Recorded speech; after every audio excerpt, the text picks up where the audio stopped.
People act like a Shih Tzu and a Maltese are basically the same dog wearing two different outfits. Small, whitish, fluffy, yappy, done. I used to think that too, until I spent an afternoon at a groomer's in Cerritos watching a Maltese named Gio lose his mind over a floor buffer while a Shih Tzu 3 cages down just watched. Didn't bark, didn't flinch, just observed the chaos like he'd seen it before. That 15 minutes told me more about these two breeds than half the breed pages online. Here's the disagreement I want to start with. These are not interchangeable lapdogs. They're not even close in temperament.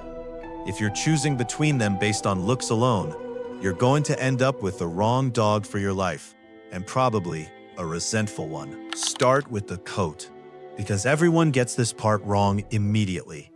A Maltese has a single layer of hair, not fur, and it grows continuously like human hair.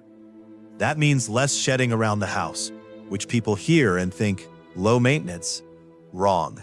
That coat mats if you skip brushing for even 4 or 5 days. I watched Gio's owner, a woman named Denise, pay $85 for a dematting session because she'd been too busy for 3 weeks. The groomer had to shave sections down to the skin. Denise cried a little.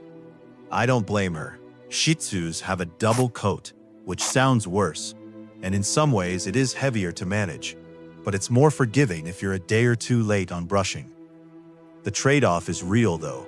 That double coat traps heat, so summer walks need to be shorter, and a lot of owners keep their Shih Tzu in what's basically a permanent puppy cut just to survive July.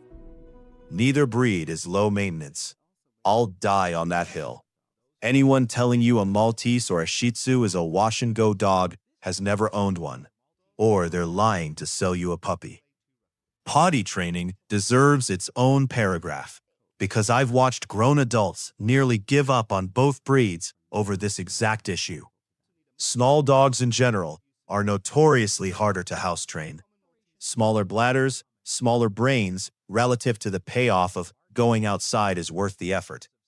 And both Maltese and Shih Tzu owners report the same complaint on every forum I've read. It takes longer than people expect. Sometimes 6 months, sometimes closer to a year before accidents stop entirely. Shih Tzus can be a little more stubborn about it, in that classic, I've decided the rug is my bathroom now way. Maltese pick it up slightly faster on average, though slightly is doing a lot of work in that sentence. If you need a dog trained in 3 weeks flat, neither of these breeds is built for your timeline. Grooming costs are where the two breeds actually start to separate financially. And this matters more than people think when they're budgeting a new dog. A Maltese, kept in that classic long white coat, usually needs a professional groomer every 4 to 6 weeks. And in a lot of cities, that's running $60 to $90 a visit. Keep the coat shorter and you stretch that out, but you lose the look most people bought the breed for in the first place. Shih Tzus land in a similar range. Honestly, maybe slightly cheaper if kept in a short puppy cut year-round. But the double coat means more brushing between visits, or you're paying for mat removal, which nobody enjoys, and no dog enjoys either. Add it up over a year, and you're looking at $700 to $1,000 just in grooming, before food, vet visits, or the emergency stuff that always happens eventually. Now the part nobody wants to admit, the barking. Maltese dogs bark more, and it's not close. They're alert little things, wired to notice everything. A leaf blowing past the window counts as a home invasion. If you live in an apartment with shared walls, a Maltese can turn into a problem for your neighbors within a month. Shih Tzus bark too, don't get me wrong. But theirs is more situational. Someone at the door? Sure. A squirrel existing 4 blocks away? Less likely. I'll contradict myself here for a second because it's true. I've also met a completely silent Maltese and a Shih Tzu that wouldn't shut up for an entire dinner party. Genetics and lines matter. Individual personality matters.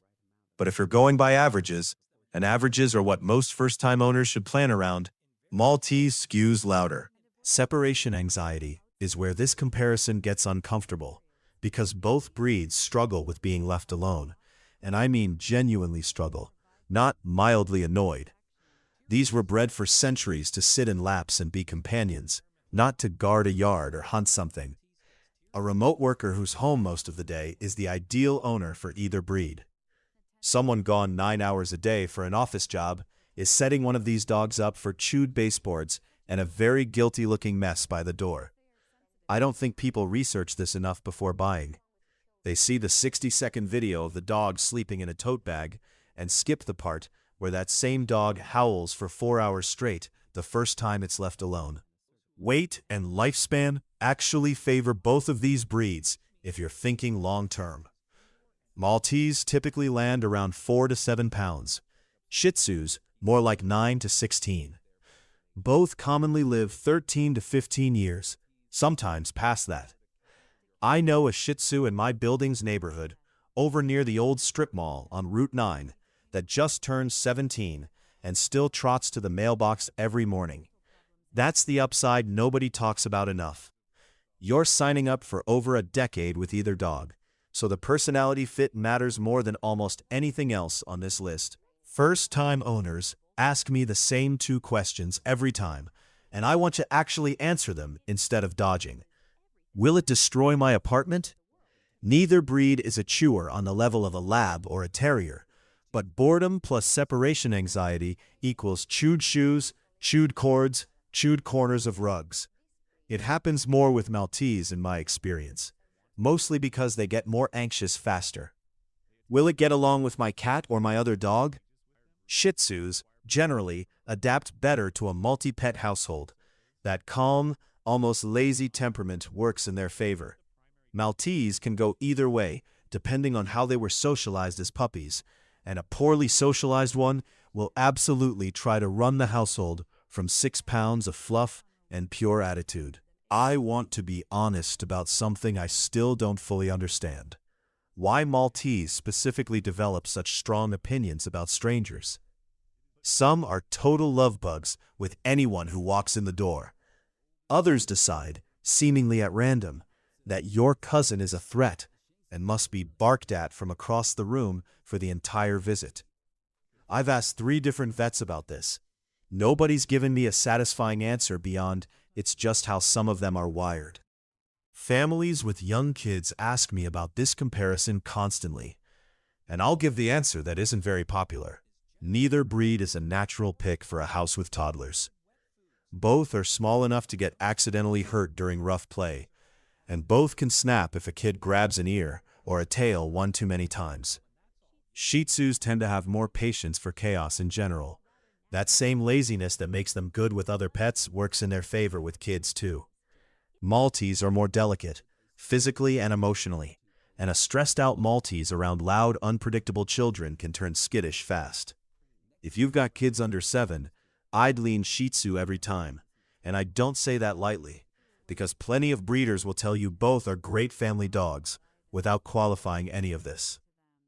Health-wise, both breeds deal with their share of problems: luxating patellas, dental crowding because of those small jaws, and eye issues, especially with the Maltese given how prominent their eyes are. Dr. Amara, a vet I trust, told me she sees more dental extractions in Shih Tzus under 5 years old than almost any other small breed she treats. That's a cost conversation people skip when they're falling in love with a puppy photo. Budget for it. So which one actually fits your life? If you want a dog that reads the room, tolerates chaos, and doesn't need constant reassurance, the Shih Tzu wins that argument for most people. If you want a dog that's more expressive, more reactive, more clearly opinionated about the world around it, and you don't mind the extra brushing and the extra barking, the Maltese has a charm the Shih Tzu doesn't.